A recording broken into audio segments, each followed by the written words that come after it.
Welcome to Stillwater Chronicles.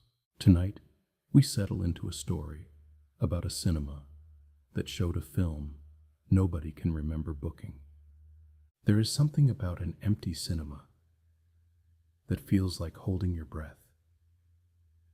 The way the seats wait in their rows, patient, upholstered, slightly worn in all the places that matter. The way the screen at the front sits pale and blank, like a page that has not yet decided what it wants to say. The smell of old carpet and something faintly sweet. The ghost of decades of popcorn and quiet anticipation. If you have ever walked into a cinema before anyone else arrived, before the lights dimmed and the adverts began, and the ordinary business of distraction commenced, then you know that particular stillness. That sense that the room is not quite empty, that it is simply waiting. Gloria knew that feeling better than most. She had managed the Regal on Market Street for 11 years. A single-screen independent, the kind that showed foreign films on Tuesday evenings and held Q&A screenings on the first Sunday of every month.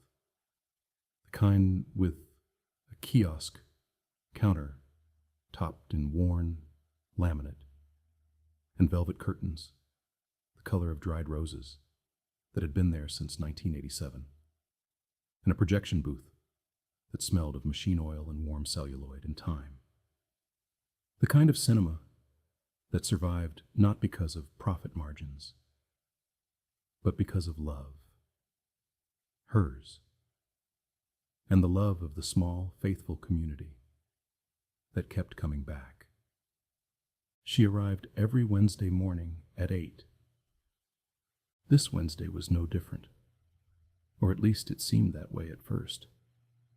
The market town was quiet at that hour, the stalls not yet assembled, the cobblestones still dark with overnight damp, the sky the particular pale gray of an English morning that had not quite committed to anything yet.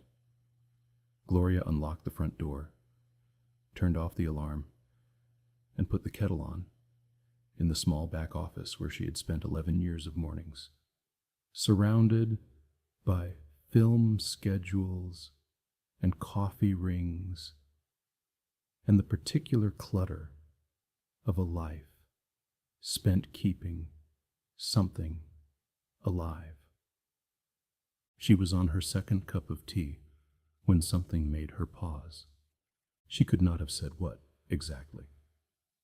Not a sound, not a sight, a feeling, the particular quality of the silence in the building, which was the same silence it always held, and yet somehow weighted differently this morning, as though the air had been rearranged while she was not looking, as though the rooms had been used, and the using of them had left a trace, something thin and invisible, the way a presence leaves warmth in a seat long after the person has gone. She set down her mug and walked through to the auditorium.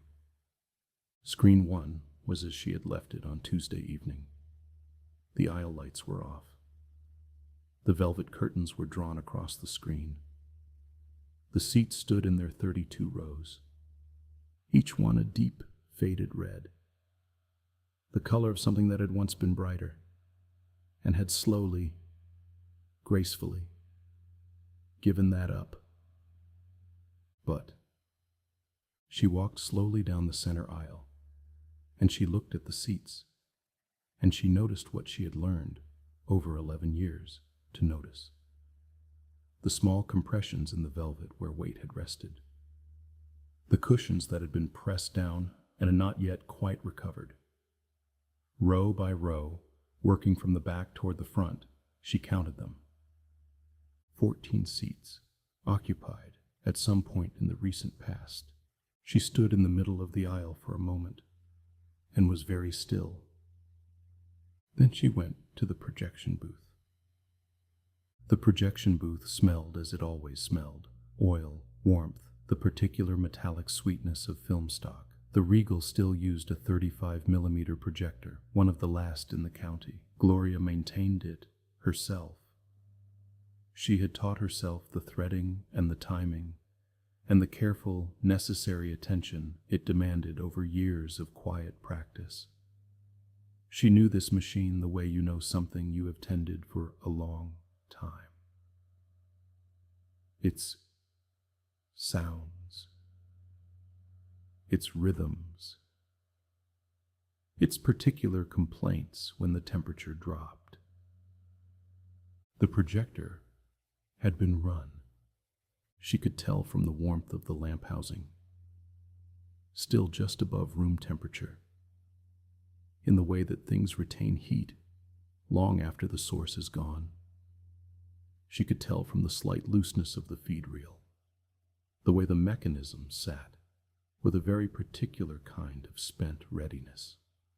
She could tell because she knew this machine, and the machine had been used. She checked the logbook on the shelf beside the door. Nothing. She opened the booking system on the small monitor in the corner. Tuesday evening. The last screening had ended at 9:47 p.m. After that, nothing.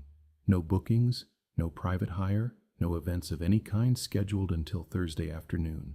She thought about the keys. The Regal had 3 sets. One was hers, on the ring in her coat pocket right now, where it always was. One belonged to her assistant, Mira, a practical woman of 32 who was currently in Lisbon visiting her sister, and had been since Saturday. The third set was kept in the safe in the back office. Gloria had checked the safe 2 days ago. It had been there then, and this morning it was still there, and the safe itself had not been opened. 3 sets of keys, all accounted for, all exactly where they should be. She sat down on the small stool beside the projector and looked at the machine for a moment. Then she looked at the reel loaded in it. She had not loaded that reel. She was certain of this the way she was certain of very few things. With the quiet, specific certainty of someone who is meticulous by nature and practice, who had never once left a reel loaded in the projector overnight, because she knew what that did to the film stock, and who had unloaded and shelved the Tuesday evening film, a 1973 Italian drama about a lighthouse keeper, herself, at 10:02 p.m., before she locked up and walked home through the empty market square. The reel currently sitting in the projector was not the Italian drama. It was unlabeled. The canister that had been left beside it, set neatly on the equipment shelf, which also was not where she left her canisters, was entirely unmarked. No title, no production code, no date stamp, no distributor label, nothing. Just a plain metal canister, slightly older than the ones she used, with a surface that had the dull, worn finish of something that had passed through many hands over a long time. Gloria looked at it for a long time. Then she looked at the CCTV monitor on the wall. The Regal had 4 cameras: front entrance, foyer, auditorium, and projection booth. She wound back the auditorium footage to 10:30 the night before, half an hour after she had locked up. For the first 2.5 hours, the auditorium was empty. The amber aisle lights cast their low glow across 32 rows of unoccupied red seats. Nothing moved. Nothing changed. The curtains hung as she had left them. The screen behind them sat in its darkness, without expression. At 1:04 in the morning, the footage changed. Or rather, it did not change. Not in any way she could point to precisely. The seats were simply occupied. Not filling. Not a stream of people entering through a door. Simply occupied. The way a room is occupied. when you walk into it, and people are already there, already settled, and have been for some time. One moment, the auditorium was empty. The next, in a single frame, it was not. 14 people, seated, scattered across the rows in the particular way that people spread themselves in a cinema when they have the space to choose. Not clustered together, but not entirely separate either. Some in pairs, some alone. The camera showed them from above and behind, and in the low light of a screening, which was, she noted, the light that was present, the shifted silvery light of a film projected onto a screen. She could not make out faces clearly. She could see shapes, silhouettes, the backs of heads, the stillness of people watching something. She watched the footage. They did not move very much, the way an engaged audience does not move. Occasional small adjustments, a head tilting, a shoulder settling, the brief lean of one silhouette toward another, the anonymous shared stillness of people in the presence of a story. At 3:01 a.m., the auditorium was empty again. She checked the entrance camera. Nothing had passed through the front door. She checked the fire exit sensor log. Nothing had triggered it. She checked the foyer camera. Empty the whole night through. Quiet as a room that does not expect to be watched. She sat with this for a while. The booth was warm. The projector ticked very faintly as it cooled. Then she stood, and she threaded the unmarked reel through the projector, and she turned it on, and she went downstairs and walked along the dim aisle and sat down in the auditorium, in the center, in row 12. And she waited for her eyes to adjust. And then she watched. She watched for 6 minutes. She will not say what was in those 6 minutes. She has said very little to anyone about it. And what she has said carefully, only to 1 or 2 people she trusts. And even then, only in the approximate way that you describe something you are not sure you have the right words for. She has said that the film was well made, that the image was clear and steady, and that the sound, she had not turned on the sound system, but there was sound, soft, ambient, the way a memory sounds when you are not quite hearing it but knowing it. The sound was present too, coming from somewhere she could not locate. She has said that the film appeared to be about a woman who managed a cinema, a woman who arrived on a Wednesday morning and noticed the seats and the projector and the unmarked reel. She has said that watching it was like watching something that had already happened, except that it had not happened yet. Like seeing a reflection in water that shows you slightly ahead of where you are standing. The woman in the film was recognizable to her in the way that you are recognizable to yourself in a dream. Unmistakably, uncomfortably, with a certainty that requires no proof and admits no argument. She has said that 6 minutes was as far as she could watch. Not because anything terrible happened in the 6th minute. She has been careful to say that. Nothing terrible happened. The film simply showed her something quiet and ordinary and entirely specific. And she understood, sitting there in row 12 in the half-dark, that she did not want to know how it continued, that knowing how it continued would change the knowing of everything else. She stopped the projector.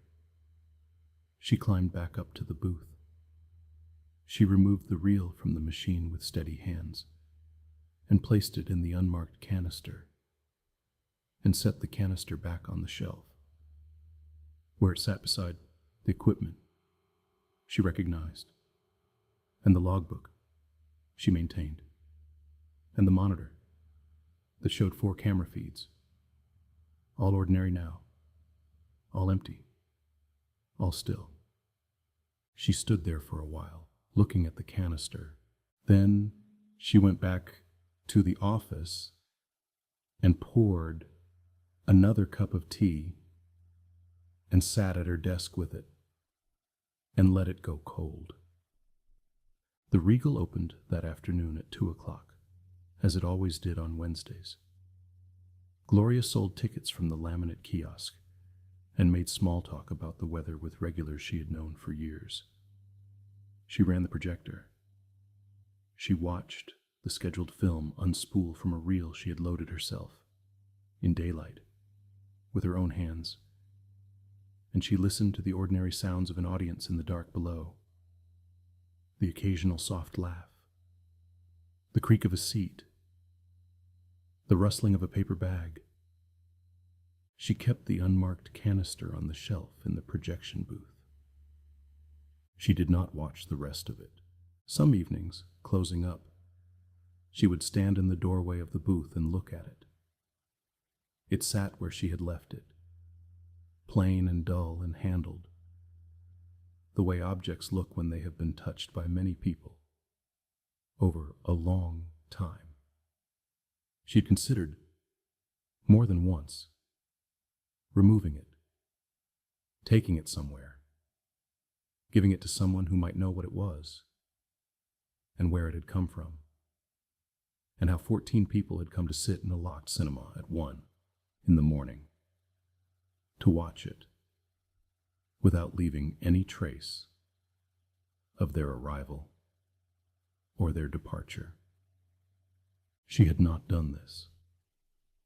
She was not entirely sure why. There was something about the idea of removing it that felt like an interruption, like stepping in front of something that was already in motion, as though the canister was not something that had been placed here, but something that had arrived, as though it belonged to a sequence of events that was already underway, and that canisters and projectors and locked doors were simply not the terms in which that sequence operated. She thought about the 14 seats and their impressions in the velvet. She thought about who might have sat in them, and what they had been watching, and whether they had known, as she had not known, settling into row 12 in the silvery half-light, what it was they were about to see, whether it had also been about them, whether they had also watched for 6 minutes and then stopped, whether somewhere in 14 ordinary lives in this small market town, 14 people were going about their Wednesday with a quiet weight of a thing they had seen and could not unsee and did not know what to do with. She thought about this most on quiet mornings, before the building woke up and became itself again.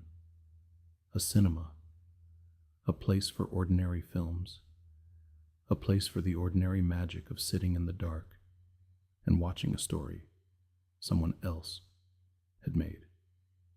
She thought about it in the particular stillness that preceded everything, when the velvet curtains were still drawn, and the seats were still waiting, and the screen was still pale and blank, like a page that is not yet decided, like something on the edge of beginning.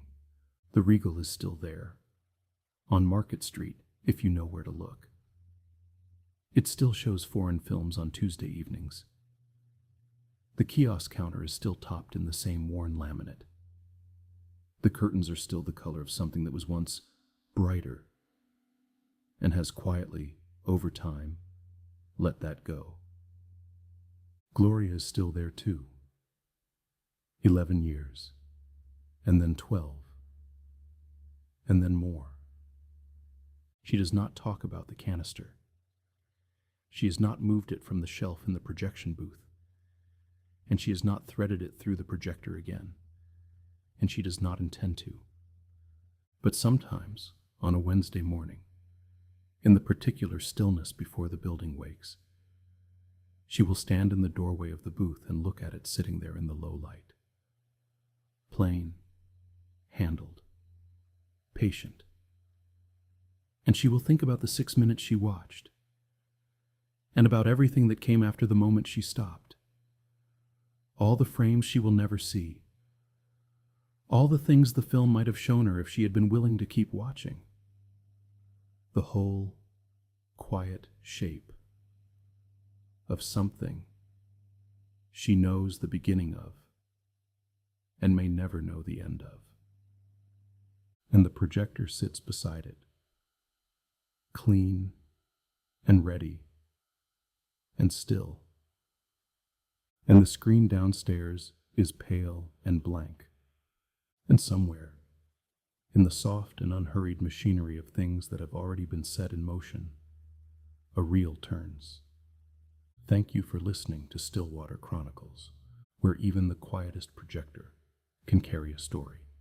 If this stillness stayed with you, if the amber glow of that empty auditorium settled somewhere behind your eyes, then let it remain a little while longer. Some films were never meant to be finished. They were only ever meant to begin. Rest now. The reel will take you where you need to go.